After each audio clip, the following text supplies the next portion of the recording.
Slow Living Lifestyle, ça veut dire quoi? Suite à une vidéo que j'ai postée il y a de cela un mois sur les astuces pour acheter moins en 2022, vous avez été nombreux à me demander ce que j'entendais par Slow Living Lifestyle.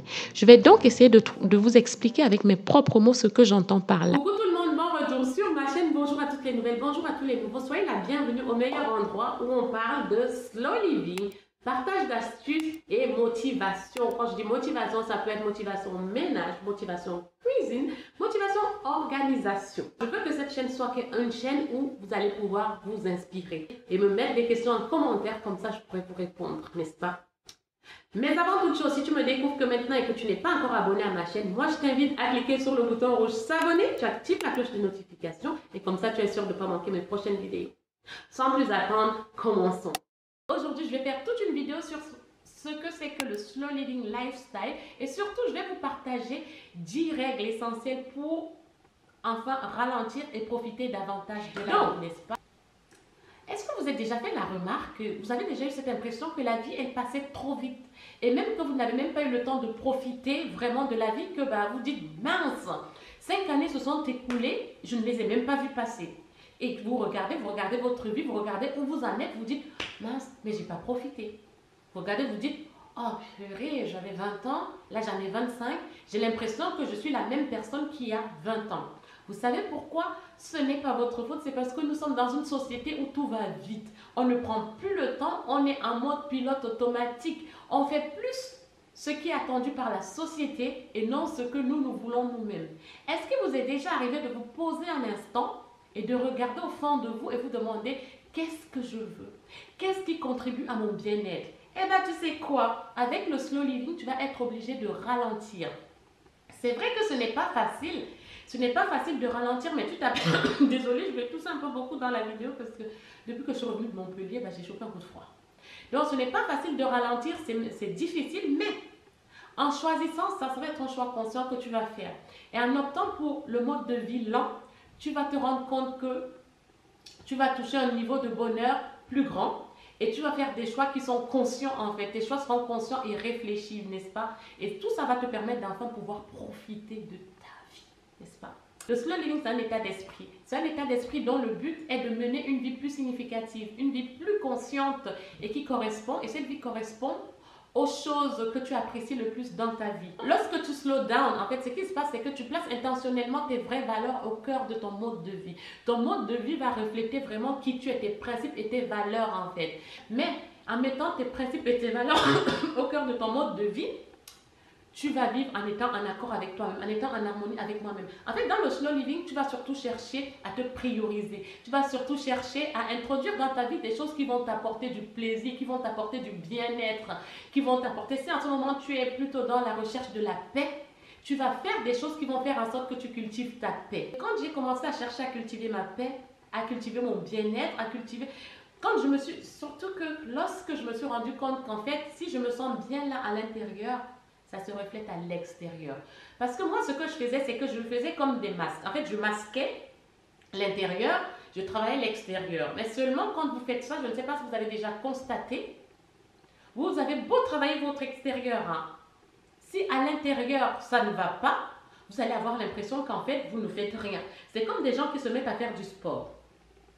Ils vont travailler leur physique, pourquoi? Parce qu'ils veulent peut-être impressionner l'extérieur. Parce qu'ils veulent impressionner quelqu'un d'autre que eux-mêmes, que elles-mêmes, n'est-ce pas? Donc, qu'est-ce qui se passe? Ils attendent l'aval des gens de l'extérieur. Et quand ils n'ont pas l'aval des gens de l'extérieur, qu'est-ce que la personne là va se dire? La personne là va se dire tout simplement que, waouh, en fait, si ça ne se voit pas, c'est que c'est pas encore bon. Mais c'est faux. C'est pas ce que tu devrais te dire. Ce que tu devrais te dire, c'est que, est-ce que toi, quand tu te regardes dans la glace, la personne que tu vois dans la glace, est-ce qu'elle te plaît à toi? Ton plus grand ennemi, c'est pas l'extérieur. Ton plus grand ennemi, c'est toi. Quand j'ai compris ça, que mon plus grand ennemi ou mon plus grand concurrent, c'est moi, franchement, ça m'a sauvé. Ça m'a sauvé. J'ai arrêté déjà de faire des choses pour plaire aux autres parce que déjà, si je ne me donne pas de l'amour à moi-même, je ne me procure pas du bien-être à moi-même, comment je veux donner du bien-être à quelqu'un d'autre? Comment je veux que l'autre en face de moi me donne ce que moi-même je n'ai pas? Comme on dit souvent, Tu donnes le meilleur de toi-même dès lors que toi-même tu as quelque chose. Tu ne peux pas donner ce que tu n'as pas. Les gens qui donnent ce qu'ils n'ont pas, une fois qu'ils vous ont donné ce qu'eux ils n'ont pas, ils commencent à regretter. Or que si tu as de l'amour en toi, si tu te sens bien à l'intérieur, je te jure que tu vas donner le meilleur de toi-même, n'est-ce pas? Donc, je ne sais pas si c'est un peu plus clair pour vous, le slow living lifestyle. C'est en fait, tu te priorises, tu intègres dans ta vie des choses qui t'apportent du bien-être. Du coup, si vous optez pour le slow living lifestyle, vous allez vous rendre compte que vous allez beaucoup vivre dans le présent. Vous allez devoir apprendre à apprécier l'instant présent, à apprécier ce que vous êtes en train de faire là maintenant. Par exemple, là maintenant, je suis en train de discuter avec vous, je suis en train de vous faire une vidéo sur le slow living lifestyle. Je suis là, dans le ici et maintenant. Quand on est dans le slow living lifestyle, le présent compte énormément. D'ailleurs, le cerveau ne connaît que le présent. Le passé, il est derrière. Le futur, c'est que la somme des choses que tu es en train de faire aujourd'hui qui constitue ton futur. Regarde-moi ça, regarde. Là, aujourd'hui, on est dans le présent, n'est-ce pas? Et là, tu te dis, ah, mais tiens, demain. Et le demain, là, ce sera le présent aussi. Donc, il n'y a que le présent qui compte. Il n'y a que l'instant présent, ce que tu es en train de faire là, maintenant, qui compte. N'est-ce pas? Je vais vous partager 10 règles que j'ai notées, 10 règles essentielles pour enfin vous lancer dans le slow living lifestyle et que ce soit un peu plus clair pour vous, n'est-ce pas? Donc, la première chose, lorsqu'il s'agit des règles essentielles pour enfin ralentir et profiter davantage de la vie, c'est faites moins. Vous avez déjà dû entendre l'expression less is more. Si vous connaissez, si vous avez suivi un peu vos cours d'anglais, less is more. Ça veut dire moins, c'est plus, n'est-ce pas? Donc, il est difficile de ralentir lorsqu'on fait plusieurs choses à la fois. Lorsqu'on est partout en fait. Si vous faites une tonne de choses, il va être difficile de ralentir en fait. Du coup, ce que vous allez devoir faire, c'est de faire ce qui est vraiment prioritaire, ce qui doit vraiment être fait. N'est-ce pas? Donc, vous regardez les choses que vous avez à faire dans la journée. Et dans ces choses-là, il y a des choses qui doivent vraiment être faites. C'est ça, c'est là-dessus que vous allez mettre l'accent, n'est-ce pas? Et ce que vous allez faire aussi, c'est mettre de l'espace entre des rendez-vous, mettez de l'espace entre 2 rendez-vous, 3 rendez-vous. Si vous avez envie de prendre du temps et de reculer, de respirer, prenez le temps. Mais en mettant de l'espace entre vos rendez-vous, vous allez voir que vous allez être connecté dans le rendez-vous que vous avez là maintenant. Vous n'allez pas être en train de penser au prochain rendez-vous qui arrive dans 10 minutes. Non, mettez de l'espace, prenez suffisamment d'espace tout en sachant que le rendez-vous que vous avez calé là, c'est un rendez-vous qui doit être fait là, n'est-ce pas? Tout est une question d'organisation. Ce n'est pas parce que vous avez décidé que là, aujourd'hui, c'est ça là qui doit vraiment être fait que ça va ralentir votre... Non, non, non. Au contraire, vu que vous n'êtes pas dans une tonne de choses, vous êtes efficace.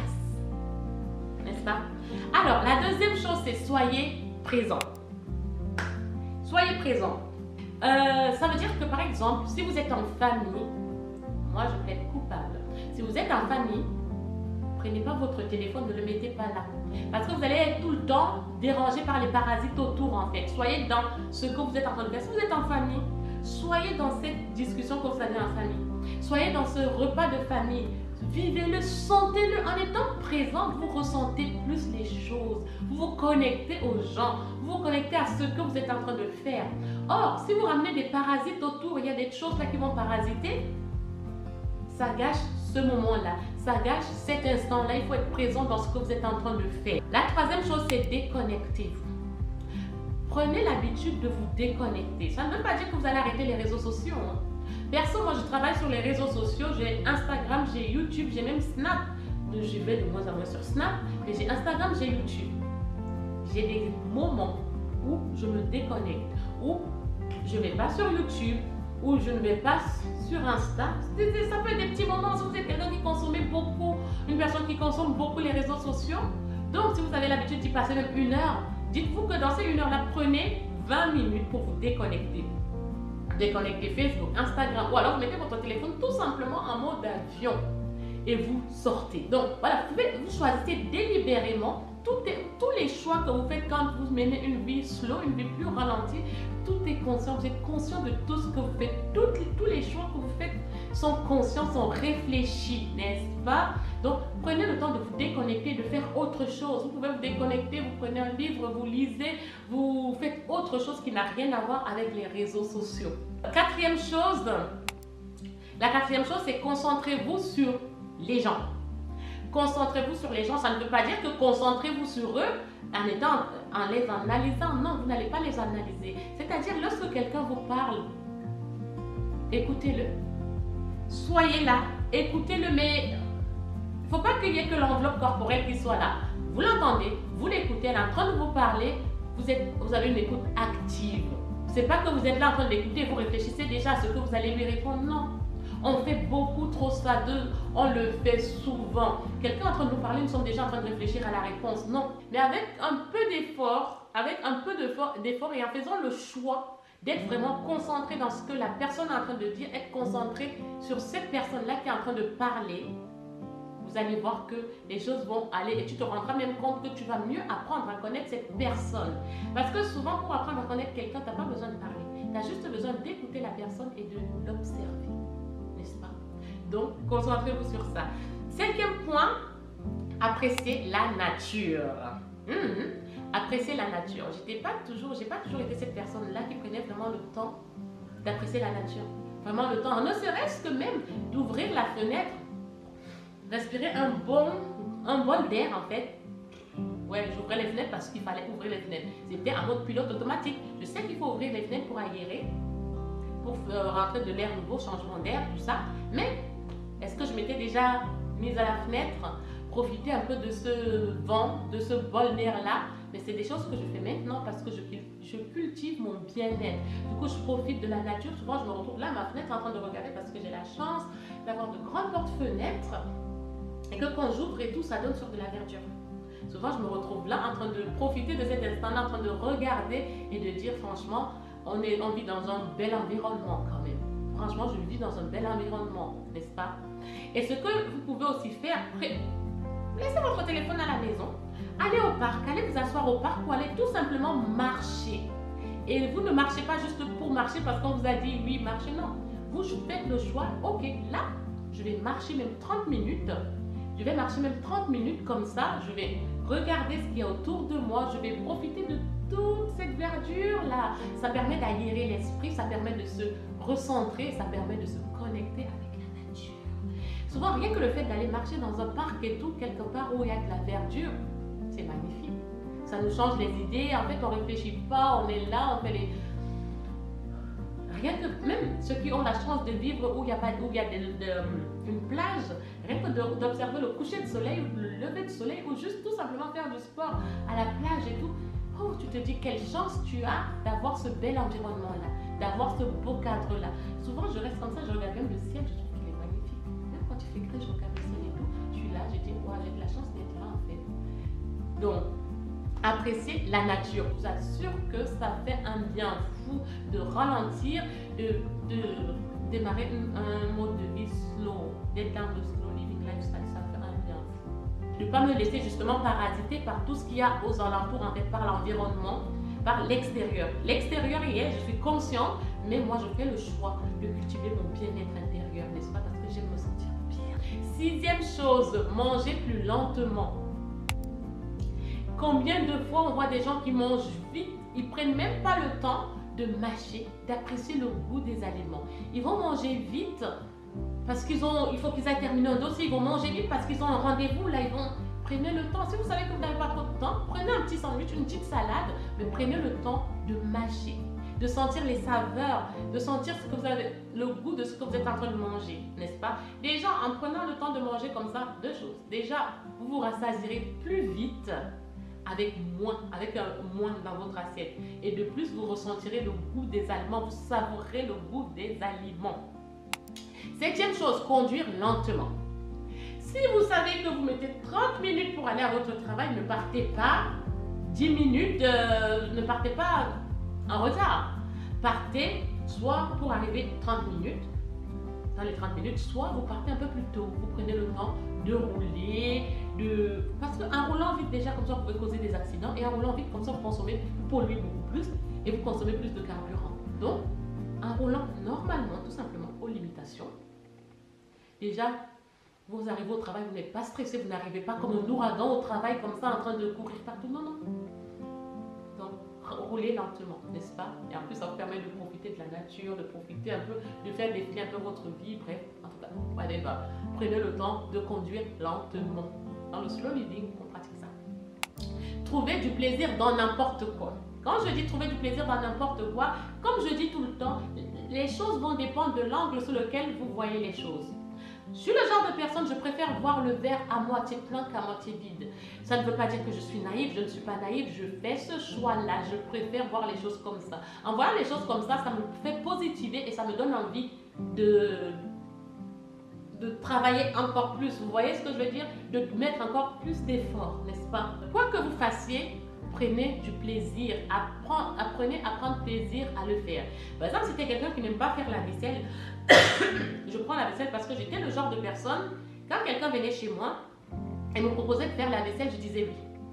Mais depuis que je travaille mon bien-être, depuis que je prends plaisir même à nettoyer la table, je prends plaisir à nettoyer la table.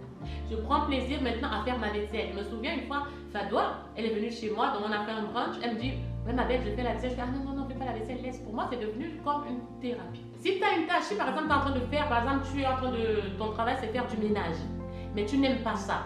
Mais dis-toi plutôt que, regarde plutôt comme ça. Dis-toi que, ok, ce travail-là, c'est pas le travail de mes rêves, mais ça me paye mes factures, ça me permet de manger, ça me permet de subvenir aux besoins de ma famille. En regardant les choses comme ça, tu ne vas pas voir ça comme un métier médiocre. Pour moi, il n'y a pas de saut métier. Mais la plupart des gens qui font les ménages et qui n'aiment pas ça parce qu'ils voient ça, ah, ça c'est un métier médiocre. Non. On a besoin de tout le monde. On a besoin de ces personnes qui font le ménage justement pour vivre dans un environnement propre. Et dis-toi que ce métier que tu fais là te permet de gagner de l'argent qui te permet de subvenir à tes besoins. 9e chose, optez pour une tâche unique. Je dis toujours à ma pote, je lui dis, moi je suis la fille, une seule tâche. Enfin, une seule tâche, c'est pas ça. Quand je vais faire quand je vais acheter les choses pour la déco, je sais exactement ce que je vais acheter. Donc, je ne vais pas être là à me balader partout. Je sais que je pars pour prendre ça. Par exemple, si je dis par exemple que je vais acheter de la tomate, je vous assure, je vais partir, je vais revenir avec de la tomate. Je ne vais pas revenir avec 1 million de choses. Je suis partie acheter de la tomate, je vais ramener de la tomate.